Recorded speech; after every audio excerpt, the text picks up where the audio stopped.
Querido aluno, a paz do Senhor Jesus Cristo, vamos para a videoaula de número 2 da nossa disciplina Homilética 2. Hoje nós vamos falar a respeito dos pontos fortes e dos pontos fracos que acometem a nós os oradores. Na aula passada comentamos brevemente alguns deles e agora vamos tratar de outros que podem vir a comprometer a nossa exposição, a forma como comunicamos. Falando em comunicação, é preciso assumir que todas as vezes que nós entabulamos uma simples conversa, a nossa conversação, o nosso diálogo, ainda que muito simples, muito despretensioso, ainda que com alguém com quem tenhamos bastante intimidade, nunca deixará de ser uma batalha pela verdade, uma batalha para o estabelecimento de quem, entre os dois interlocutores, tem razão a respeito do assunto, ainda que ambos concordem entre si a respeito do que está sendo tratado. Um exemplo que pode muito bem ilustrar isso e que às vezes desperta em mim certa inquietação, desconforto e também algum espanto, porque é algo tão ruim, tão primário e que é cometido pelos profissionais. Você já reparou que atualmente nos telejornais utiliza-se uma linguagem, conforme é o jargão técnico, linguagem natural. Hoje os locutores, os apresentadores, os âncoras de telejornal já não se utilizam mais daquela redação bastante organizada, com um texto muito refinado, mas quando eles falam para noticiar, o fazem de maneira bem coloquial, basicamente da forma como você e eu falamos quando estamos na sala da nossa casa, descansados e despreocupados. E durante a apresentação das notícias, é comum que um locutor olhe para o outro e o primeiro locutor inicie a contar a notícia. E, na sequência, ele faz uma deixa para que o segundo locutor complete a notícia que está sendo dada. E aí fica uma espécie de diálogo mal enjambrado, mal organizado entre eles, e nós que estamos do lado de cá assistindo ao noticiário temos a impressão que trava-se entre os dois locutores uma disputa para saber qual dos dois conhece mais a respeito daquela notícia. Então é muito comum que o primeiro diga assim: hoje vai chover na cidade de São Paulo. E o segundo locutor diga: e não apenas chuva, também vento. E o terceiro: além do vento, mais outra coisa. Como se eles estivessem disputando para saber qual dos dois melhor conhece a notícia. Isso é a maneira pela qual podemos ilustrar nesta videoaula esta realidade a respeito da fala. Toda fala é isso, uma disputa para saber quem conhece mais, para se estabelecer quem tem mais autoridade no assunto. E eu volto a repetir, ainda que estejamos falando a respeito de assuntos muito simples, aparentemente sem compromisso com nenhum tipo de problema sério e tratando destas amenidades com pessoas com as quais tenhamos bastante intimidade. Se é assim, numa conversa despreocupada na porta de casa, entre dois amigos, ou dentro do quarto, entre o casal, de forma tão descontraída, imagine o que será a exposição de um conteúdo diante de um público, diante da audiência, diante de quem está ouvindo você atentamente, desde a galeria à nave da igreja e quem sabe até naquelas festas tão maiores que temos em nossos templos, pelos corredores no pátio externo da igreja. Se é uma disputa pela verdade numa conversa simples, é muito mais em uma sala de aula, na hora que se usa o púlpito, na hora que se comunica em público algum tipo de conteúdo.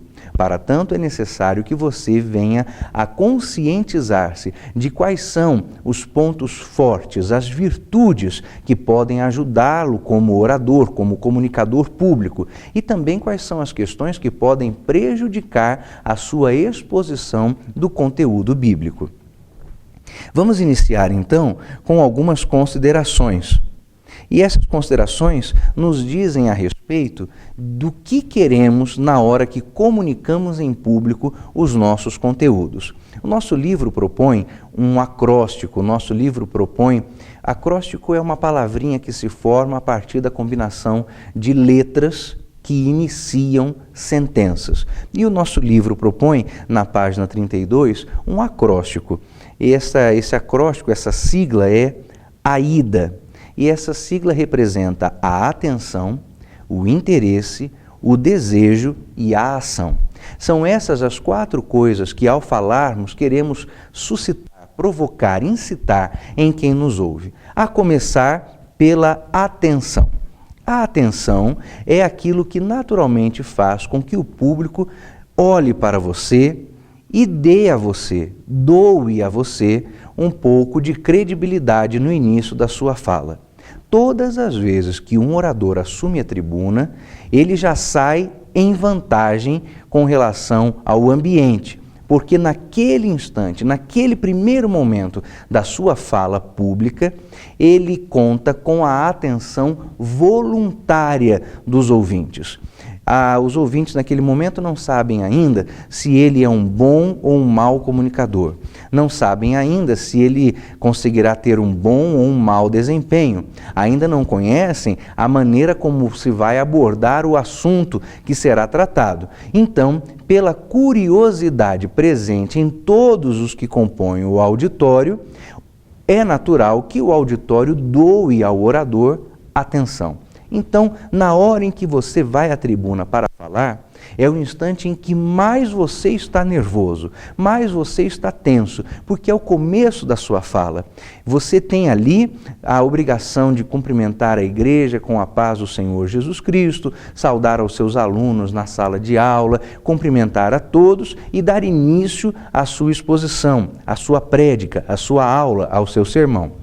A despeito do nervosismo que certamente estará presente em você nesses primeiros minutos, você está em vantagem, porque todos estão naturalmente curiosos e interessados, atentos, seria a palavra melhor, ao que você vai dizer. Você então dispõe de alguns poucos minutos para converter o que é atenção e curiosidade em interesse sincero. Quando digo poucos minutos, são poucos mesmo. Você iniciará a sua fala e numa pregação de 50 minutos, você terá 4 minutos para converter aquilo que é curiosidade em interesse genuíno. Na sua aula, você vai falar durante 40 minutos e você tem de 3 a 6 minutos para converter a atenção em interesse verdadeiro. Se você conseguir converter a atenção de seus ouvintes em interesse, você ainda terá as 2 outras etapas, de 3 e 4 desse acróstico para cumprir. A terceira delas é converter o interesse em desejo, porque de fato há uma grande diferença entre as 2 condições. Quando eu me interesso por algo, olho este algo, quero saber mais sobre ele, manifesto curiosidade, faço perguntas, dou atenção para que alguém que me esteja falando sobre aquilo a respeito do qual me interesso possa me explicar mais. Mas quando o meu interesse se torna em desejo, é a hora em que, por exemplo, o consumidor coloca a mão na carteira e paga. É a hora em que o pecador que está lá começa a sentir vontade dentro do templo de erguer a mão para aceitar ao Senhor Jesus Cristo. É o momento em que a moça começa a considerar a possibilidade de dizer sim ao rapaz para que ambos comecem a namorar. É o instante em que o interesse se converte em desejo.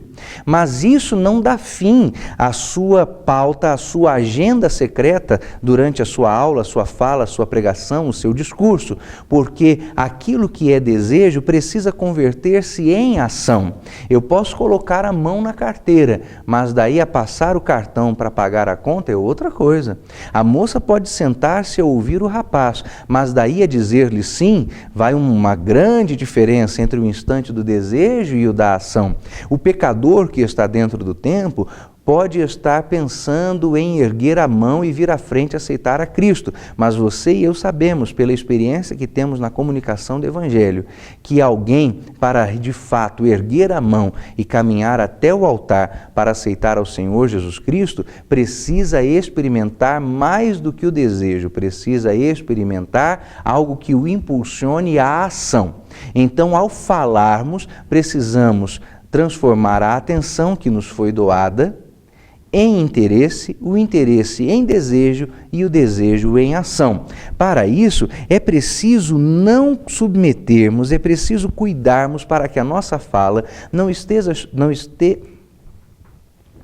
Para isso, É preciso cuidarmos para que a nossa fala não se sujeite aos problemas que muito corriqueiramente deformam a nossa fala, deformam a nossa comunicação, causam ruído na nossa forma de nos expressar. Para tanto, vamos verificar aqui quais são as maneiras pelas quais nós nos comunicamos. Você se lembra bem que na aula anterior nós dissemos que a fala é uma das mais importantes, uma das principais maneiras de comunicar. Se ela é uma forma importante de comunicação, é porque, sem dúvida alguma, ela não é a única forma de comunicação. E quando estamos diante do público, comunicamos-nos, expressamos-nos, não somente pela fala, mas de tantas outras maneiras também. E quais são as formas pelas quais nós nos comunicamos? Nos comunicamos pelo trato interpessoal. Não é apenas o que eu falo, mas é principalmente como eu falo. Porque você sabe, e a história é repleta destes exemplos, que muitos oradores conseguiram convencer as massas, as multidões, às maiores atrocidades. Logo, o que eles falavam era horrível, o que eles falavam era errado, era desprezível, era nojento. No entanto, a forma como eles falavam acabou convencendo as multidões de que massacrar 6 milhões de judeus durante a Segunda Guerra Mundial era coisa aceitável, natural e até desejável para o povo alemão, para ficar num exemplo. Então, diante disso, é preciso que a nossa fala seja muito bem cuidada, não apenas no seu conteúdo, mas também na forma como vamos falar deste conteúdo. É o trato interpessoal.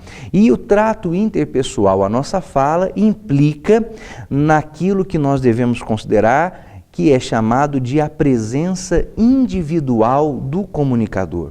Existem alguns comunicadores que são naturalmente carismáticos, agradáveis ao público.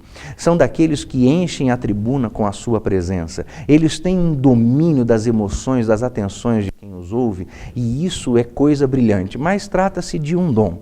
E se você não tem esse dom, se eu não tenho esse dom, como eu vou falar ao grande público ou ao pequeno público que quer me ouvir? Eu preciso, então, compensar a ausência deste dom observando algumas outras coisas, outros critérios, e um deles é exatamente a minha presença individual. Como eu me apresento ao público, como estou diante do público, como as pessoas percebem a minha presença.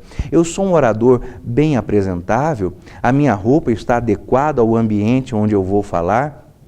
A maneira como eu me apresento, o aspecto exterior que eu demonstro é agradável a quem ouve? Ou por acaso eu vou falar numa igreja, num culto de domingo à noite, completamente desmazelado, como se eu estivesse passeando pela rua? Isso vai contar pontos negativos contra mim. Minha fala, que talvez já não seja brilhante, será ainda mais empobrecida pela maneira como eu me apresento diante do público. Nós não podemos desconsiderar estas coisas. É muito importante fazermos questão disto, que é o trato interpessoal, a presença individual de nós, os comunicadores. Então, tem um conselho para você. Quando você se arrumar para sair de casa, principalmente se for para falar em público, mas não apenas nessas ocasiões, em quaisquer outras, vá à frente do espelho depois que você estiver pronto ou pronta, e olhe-se no espelho do alto da cabeça até os pés. E aí veja com atenção o que está chamando a atenção no seu figurino e tire fora. Vou lhe dar alguns exemplos de coisas que eu sei, e você também sabe, que são comuns, erros comuns em nós e no ambiente em que nós estamos, no que diz respeito ao falar em público. São alguns hábitos. Não digo que esses hábitos são defeituosos, são apenas hábitos, mas na hora de falar em público eles prejudicam. Pastores, pregadores, oradores, professores de escola dominical, homens, sobretudo, que se enquadram neste quesito, que vão ao púlpito ou diante da sala da escola dominical para falar, e os bolsos de suas roupas estão completamente cheios de objetos. carteiras extremamente volumosas, que às vezes estão no bolso de trás ou nos bolsos do paletó, vários molhos de chaves pendurados pelo corpo, e aí o coitado do pregador parece até uma cabra montanhese que quando se movimenta balança um sino, porque as chaves vão batendo de um lado para o outro. Isso é feio. Há qualquer coisa pendurada em você na hora que você for falar em público, tire. Mas eu disse, é um hábito. Um dos hábitos que nós temos é esse, pegar a chave do carro, a chave de casa e pendurar no passante da calça, colocar dentro do bolso, celulares por todos os lados. Agora mesmo, antes de começar a gravação, eu precisei esvaziar os meus bolsos. Imagina só, eu estava com o celular no bolso, a chave do carro no outro, um remedinho no bolso da camisa. Tudo isso aparenta um volume estranho na hora que nós vamos falar ao público. É preciso nos livrarmos disso. Tudo que chama a atenção no seu figurino tem que ser retirado, porque a atenção na hora que você fala deve ser para a sua fala e para você e não para os seus acessórios. Às irmãs, a mesma recomendação, se bem que as irmãs costumam ser muito mais atentas a isso do que nós.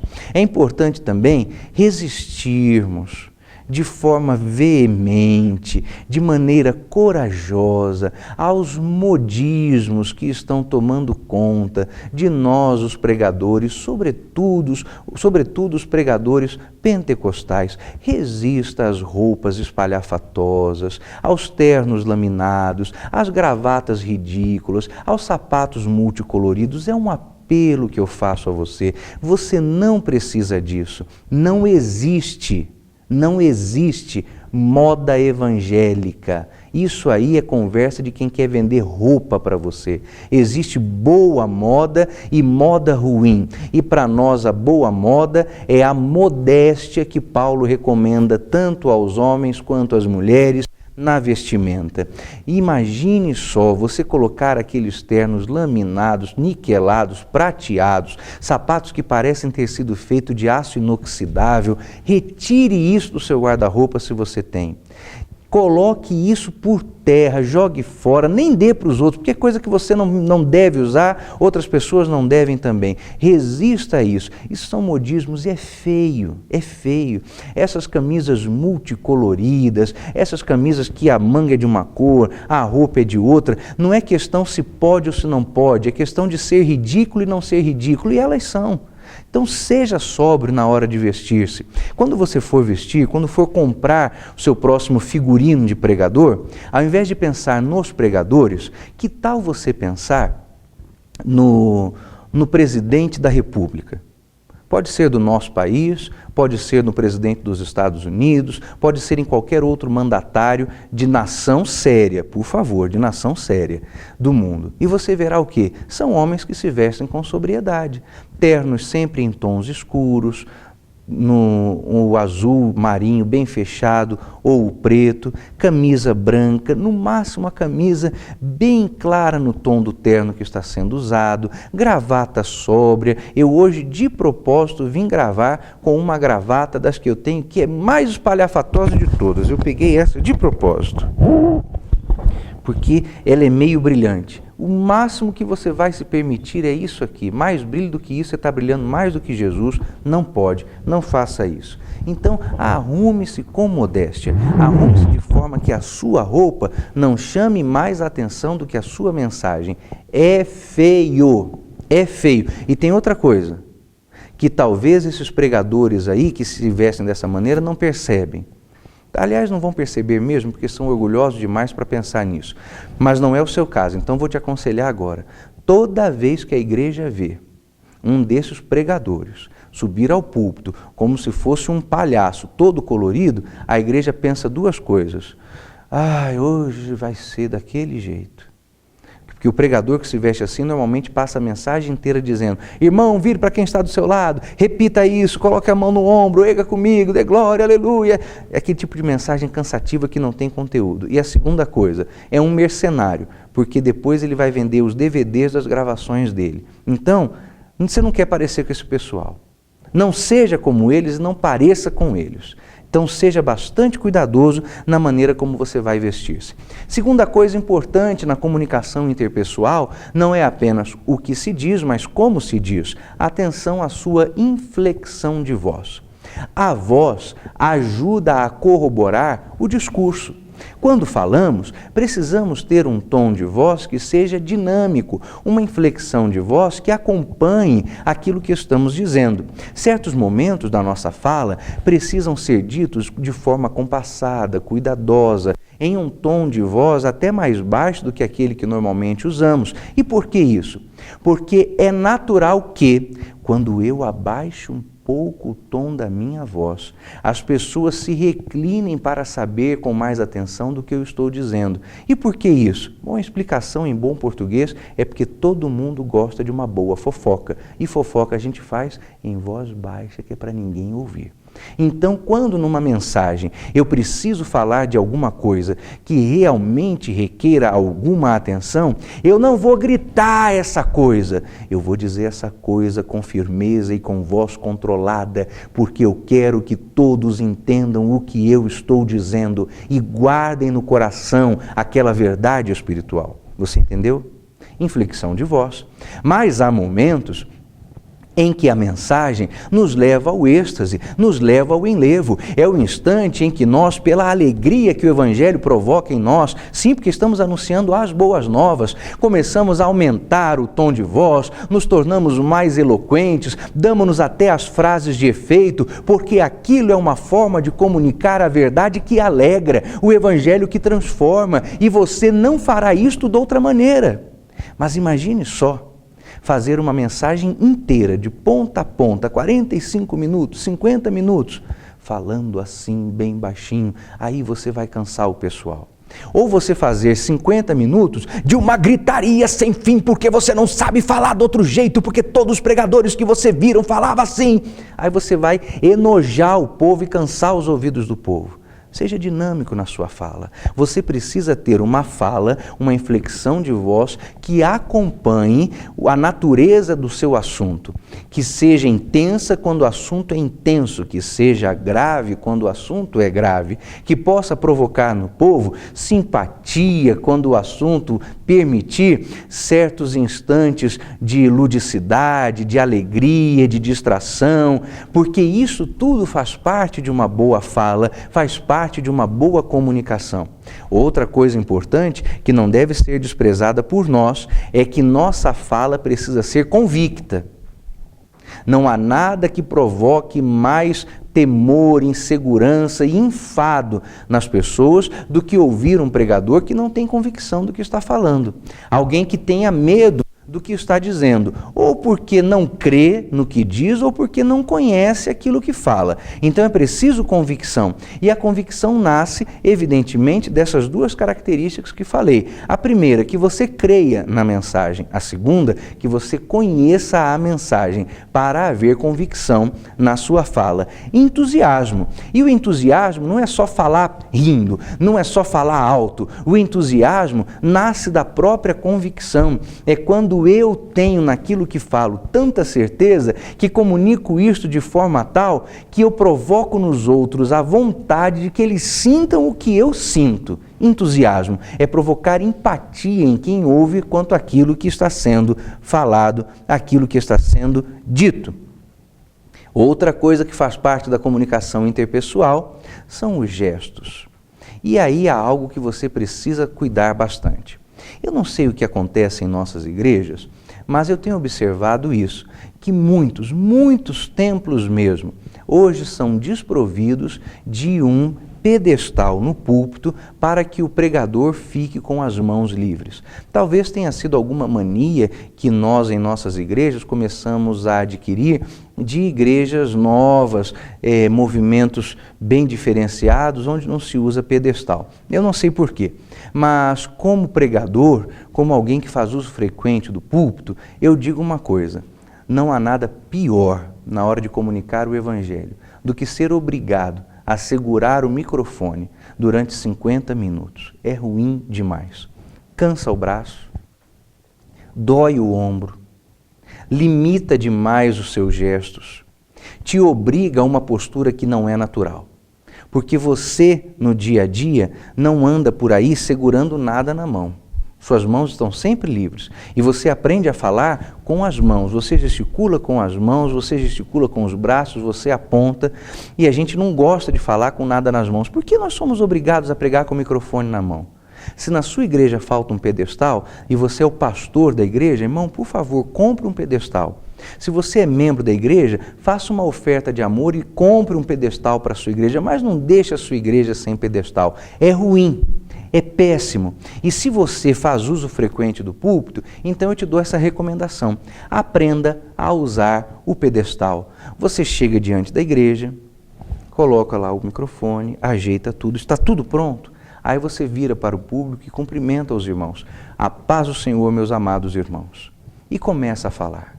Sem nada nas mãos, livre para movimentar-se, para virar para cá, virar para lá, dizer, apontar. Se você precisar em algum momento, tire o microfone dali, mas depois retorne-o para lá. Por quê? Porque isso ajuda na qualidade dos gestos. Não é gesticular muito que faz um bom orador. São os gestos certos, precisos, certeiros. Aqueles movimentos que nós não fazemos sem necessidade é que são os bons. Os movimentos que fazemos que acompanham a nossa fala. Imagine só, irmãos, eu viajei lá para longe. Ué, lá para longe você está apontando para cá por quê? Se é lá para longe, é para lá. Se é grande, é grande. Se é pequeno, é pequeno. Então, os gestos têm que acompanhar. Agora, imagine-me fazendo esses gestos com a mão ocupada por um microfone. Pois é, irmãos, eu quero falar dos irmãos e eu vi aquela coisa, era algo tão grande e eu preciso fazer um gesto mais amplo à minha esquerda porque eu não posso tirar o microfone da boca. Olha, era uma coisa tão pequena, eu preciso me encolher, porque eu não posso fazer um gesto de coisa menor sem tirar o microfone da minha boca. Eu fico preso a esse microfone. Então, compre um pedestal. Abençoe a sua igreja e aprenda a usar o pedestal. Você precisa disso.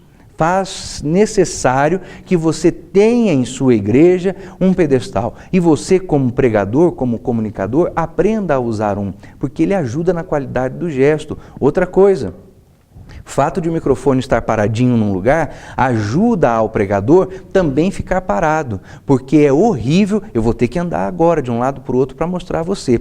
Quando você está numa pregação na igreja e o pregador vai para um lado e o pregador volta para o outro lado e ele não para de andar e você tem a impressão que ele é um leão enjaulado. A hora que ele se soltar, ele vai devorar os crentes, porque está tão furioso andando de um lado para o outro dentro da jaula. Isso quebra a identificação visual com aquele que você está, com quem você está olhando no púlpito.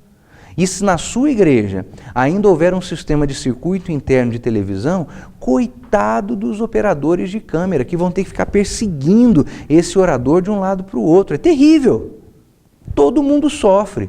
Só que tem gente que se habituou a pregar dessa forma errada e não perde mais. Porque viu alguém fazer na televisão. Só porque alguém faz alguma coisa na TV não significa que esta coisa seja certa. Aliás, na televisão o que mais se mostra é coisa errada. Então, gente, vamos desenvolver nossa própria autonomia, nossa própria forma de comunicação, e essa forma tem que ser não simplesmente diferente daquilo que está em voga, mas precisa ser o correto. E o correto é isso, você ter condição de gesticular, você até poder movimentar-se em momento ou outro, de um para o outro lado, com o microfone na mão, quando se fizer necessário. Mas, de um modo geral, deixe esse microfone quieto lá, para você poder ter liberdade de movimento. Não é andar para um lado e para o outro que faz a sua pregação eloquente. É tê-la preparada e pronta, escrita na tábua do seu coração, que fará com que o Evangelho surta os efeitos todos desejados na hora que você estiver pregando. Outra coisa importante, atenção ao tempo. Controle do tempo é sumamente importante para o pregador, para o professor, para quem vai falar em público. Porque senão você perde o controle do tempo e não sabe mais há quanto tempo está falando, nem quanto tempo você tem para falar. Então, atenção a isso, irmão pregador, irmão professor. Cuidado com o tempo. Durante a nossa matéria, a questão do tempo voltará algumas outras vezes, então vou falar sobre ela de forma mais detida adiante. Mas, desde já, um conselho que pode ajudá-lo. Quem sabe você vai pregar nesse final de semana, não é? Quando você estiver pregando, atenção ao tempo. Se lhe foi dado 50 minutos para a pregação, você tem 50 minutos para pegar o microfone, usá-lo e devolvê-lo a quem está dirigindo o púlpito. Não é 50 minutos para pregar e mais 30 minutos para fazer movimento. Se você é desses pregadores que não sabe pregar sem tentar fazer movimento, então o movimento tem que caber dentro do tempo que te deram. Te deram 50 minutos, você costuma gastar 20 minutos fazendo movimento, então pregue em 30 e faça os gracejos que você tem que fazer em 20 minutos. Se você é desses pregadores que, como eu, não sabe encerrar a mensagem sem fazer apelo, ainda tem pregadores assim, que entendem que o que pesa numa mensagem não é o movimento, é o apelo. E eu sou um desses. Então, se você é como eu, que não sabe finalizar uma mensagem sem fazer o apelo para a salvação, entenda que este apelo precisa caber dentro da sua pregação, do tempo que te foi dado. E eu gosto de fazer o apelo com calma. Então, se me dão o púlpito durante 40 minutos, a minha mensagem vai durar no máximo 30, porque eu quero 10 minutos para fazer um apelo com calma, trabalhar a alma, o coração de quem está ouvindo a mensagem desde o início, para que a pessoa venha à frente aceitar Jesus. Porque se o povo pular no final da mensagem, para mim não faz diferença nenhuma. Agora, se houver conversões, fará diferença na vida de quem veio à frente. Então, o movimento, para mim, não é o importante, mas a conversão das almas é.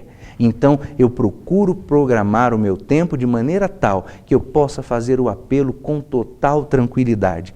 E eu jamais, nunca, em tempo algum, devo dizer à igreja: irmãos, já estou acabando a mensagem, se eu realmente não estiver acabando a mensagem.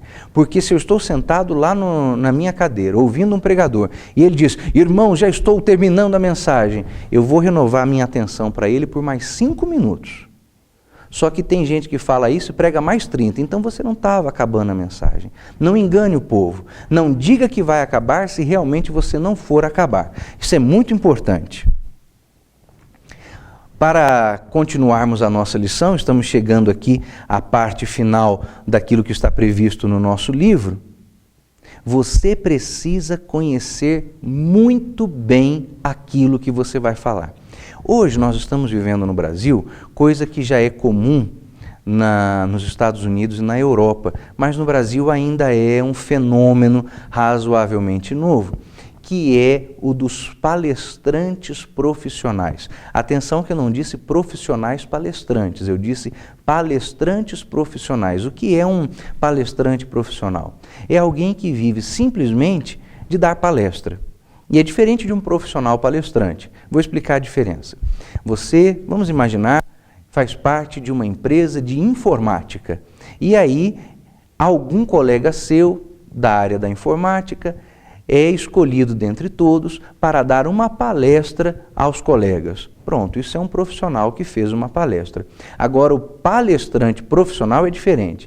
É o sujeito que vai fazer uma palestra na empresa de informática, no supermercado, que vai fazer uma palestra numa faculdade, depois vai fazer a palestra num banco, e ele fala nesses lugares sobre assuntos que ele não domina e não conhece. Então, normalmente, os palestrantes profissionais contam com uma equipe que vai fazer, no lugar deles, uma pesquisa sobre o ambiente em que eles vão falar. É num banco? Então a equipe procura saber como é que um banco funciona, quais as atividades no banco, a rotina de um banco, ou de uma faculdade, ou de uma empresa de energia, ou de um time de futebol, e por aí vai indo. O palestrante profissional, então, pega os assuntos que ele já tem colecionados, quase sempre motivacionais, cheio daquelas frases vazias, aquelas frases de efeito que não servem para nada, e tenta colocar isso dentro do contexto da empresa em que ele vai falar. O que é ruim em ocasiões como essa? É que esses palestrantes profissionais estão falando de coisas que eles não conhecem.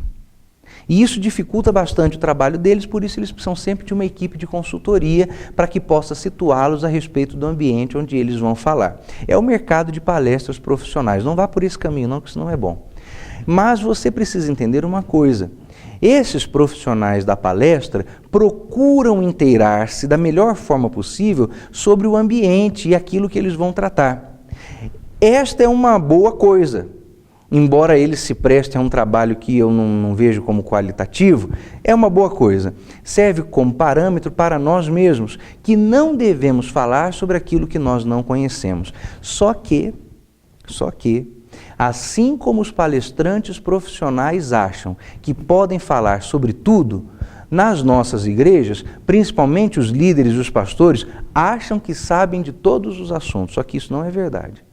Então o que acontece é que você vê um mesmo pastor falando sobre educação, depois ele fala sobre escatologia, depois ele fala sobre família, depois ele fala sobre teologia. Irmão, ninguém sabe tanto. Não pode ser assim. Nós precisamos saber sobre o que de fato conhecemos. Precisamos assumir que não conhecemos todas as coisas. Tudo bem alguém me chamar para eu falar num trabalho de família. Num trabalho de família pode ser que eu tenha um ou outro assunto pelo qual eu me interesse, a respeito do qual me sinta à vontade em falar. Mas será que eu sozinho sou capaz de sustentar com as minhas palestras um simpósio de família, sendo o único palestrante? Eu não posso. Tudo bem que alguém me chame para falar num trabalho de educação cristã, de escola bíblica dominical. Há alguma coisa a respeito disso que eu posso falar, mas será que eu sozinho tenho condições de esgotar esse assunto, sendo o único palestrante de um simpósio? Meus irmãos, não tenho não. Ninguém sabe tanto. Só que tem gente que acha que sabe de tudo. E isso não pode ser assim. Então, por mais que você seja o pastor da igreja e todo mundo pense, meu pastor sabe tudo, comece a ser sincero com você e com os outros. Você não sabe tudo. Você pode saber algumas coisas importantes sobre muitos assuntos, e isso é natural, porque inclusive você está estudando para isso. Agora, saber tudo, irmãos, nós não sabemos tudo. E precisamos assumir as nossas limitações. Falar apenas sobre aquilo que de fato nós conhecemos. Falar apenas a respeito daquilo sobre o qual temos domínio. Senão vamos fazer com que o povo perca o tempo dele e nós o nosso próprio tempo. Então, na hora em que formos falar, e isso é o próximo ponto da lição, nas atitudes com os nossos ouvintes, precisamos ser sinceros para com os ouvintes. Atentos a eles, procurar satisfazer na nossa fala, no nosso discurso, as necessidades que os nossos ouvintes têm. Quais são as coisas que eles precisam ser ajudados, as necessidades que eles precisam ser tratadas na hora em que formos falar. E jamais assumimos para com quem nos ouve uma postura de superioridade. Cuidado! Você acha que sabe de tudo? Provavelmente há, principalmente no contexto que nós estamos hoje em nossas igrejas, provavelmente há no meio do auditório alguém que sabe muito, mas muito mais do que você mesmo. Você está lá ousando uma palestra na área de educação, deve haver algum mestre, algum doutor em educação na sua igreja ouvindo você. Você está falando sobre família, certamente há pelo menos meia dúzia de psicólogos no templo ouvindo você. Não queira parecer bom demais porque você não é. Então, cuidado com essa condição de superioridade em relação ao público que está ouvindo você. Finalmente, os últimos conselhos para a conclusão da nossa aula. Explore o melhor de si. Seja íntegro, porque o orador que é íntegro, o orador que é ético, conquista os seus ouvintes. Na hora em que você estiver falando, seja sincero quanto às ideias e os pensamentos que não são seus. Você leu num livro? Diga qual é o livro. Você ouviu alguém dizer? Diga quem foi que disse aquilo, porque é muito melhor você assumir que leu uma determinada coisa em algum lugar do que tratar esta informação como se ela fosse sua. Uma hora vai ter alguém ali que leu o mesmo livro que você, e você posando de tão importante e superior intelectualmente, como se a ideia fosse sua e ela não é, e você vai ser desmascarado. E é melhor eu ouvir um orador que goste de ler do que um que se aproprie de ideias que não são suas. Interesse-se de forma verdadeira pela audiência. Por que você está ali? Está ali porque querem te ouvir. E por que querem te ouvir? Porque tem necessidades que acham que você pode suprir. Interesse-se verdadeiramente pela audiência. Seja um estudioso constante do tipo humano, para você poder ler o comportamento das pessoas através da forma como elas gesticulam, como elas se sentam, como elas estão na hora em que você está falando, para você saber ler nas feições faciais das pessoas quais as respostas que elas estão dedicando à sua fala. Seja amável, não seja egocêntrico, metido, arrogante, e expresse as suas convicções quando você for falar. Os homens tornam-se grandes comunicadores porque aprendem a arte da autenticidade ao se expressarem de forma entusiástica nas suas convicções. Por meio de tal explanação fervorosa, alguns homens influenciaram favoravelmente as suas nações. Você crê em Cristo? O Evangelho é a sua fé? A Bíblia é a sua confissão? Então seja muito seguro na hora de expressar isto. Não tenha medo de dizer que pecado é pecado, que pecador vai para o inferno, que o homem precisa de arrependimento, porque esta é a verdade. E a verdade, quando comunicada, liberta. A verdade, quando comunicada, transforma. A verdade, quando comunicada, santifica.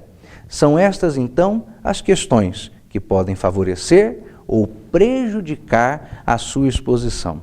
Bastante atenção a elas, volte a esta videoaula quantas vezes você precisar e nos veremos em breve no próximo conteúdo e até lá, que Deus em Cristo Jesus abençoe a sua vida.